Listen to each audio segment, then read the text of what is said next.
Welcome to this week's Harmonic Pulse, where we explore the subtle patterns shaping our inner and collective experience. I'm Victoria, and I support those who are at a genuine crossroads and who sense that there's something more available to them. I help you get clear on your true soul path so that you can move forward with a clearer sense of direction and trust in the life that you are creating. There's a lot of conversation right now about AI. Some people are excited by it. Some feel uncertain. Some are concerned about where it's all heading.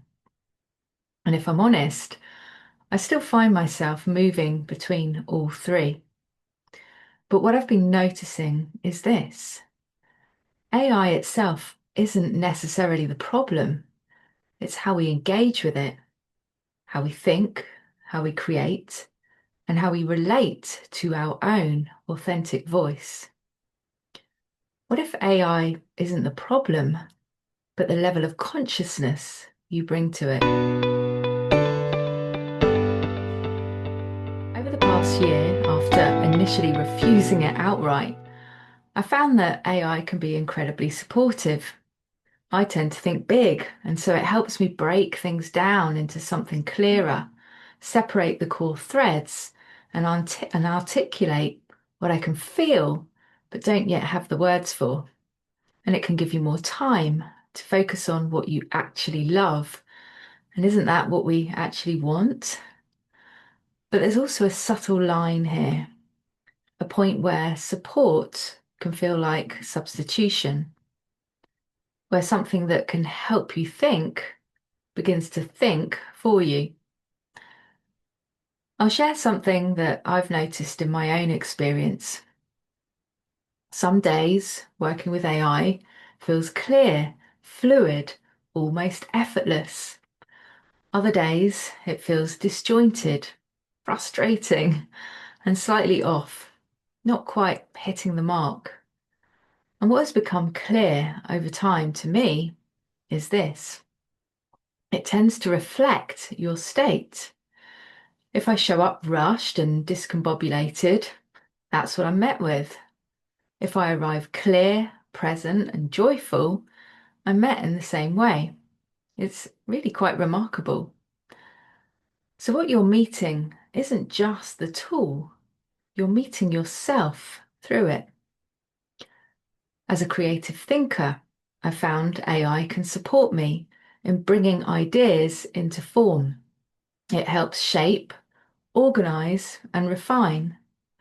And the work isn't complete there, because at a certain point, it has to come back to you. Proofread, edited, felt, and written in your own language. So it carries your tone, your essence, your truth. And that's what I'm focusing on more right now. Because even with the support, I've reflected later and thought, that's not quite me, or that's not quite what I wanted to articulate. And this is where authorship lives. So let's explore the interweaving of human consciousness and what we call artificial intelligence. Because the real question is how consciously you're engaging with it.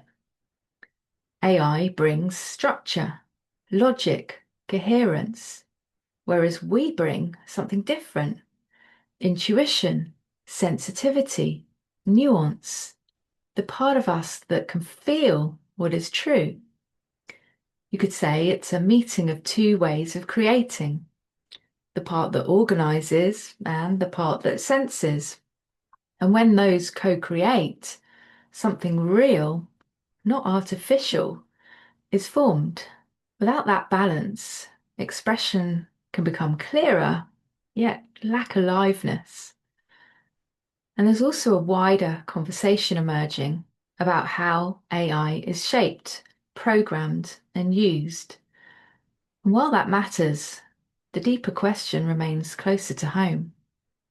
How are you relating to what you're using? Because no matter how advanced the tool becomes, your awareness and discernment are what determine how it's expressed through you.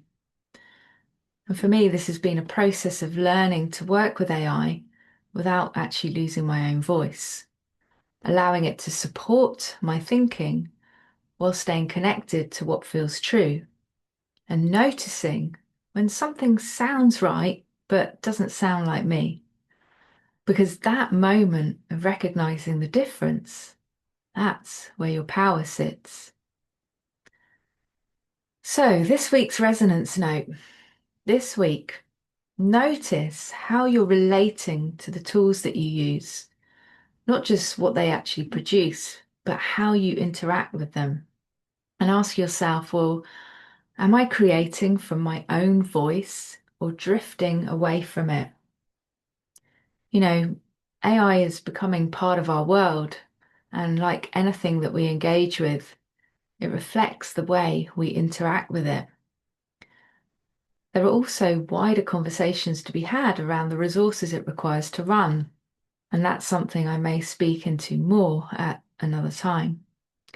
For now, I'll say that the opportunity here isn't to step away from it, but to strengthen self-awareness, to remain in creatorship, to be discerning, and to stay connected to the truth that lives within. So, what are you noticing in your own experience? I'd really love to hear, so drop me a comment below. Until next week's Pulse, have a good week.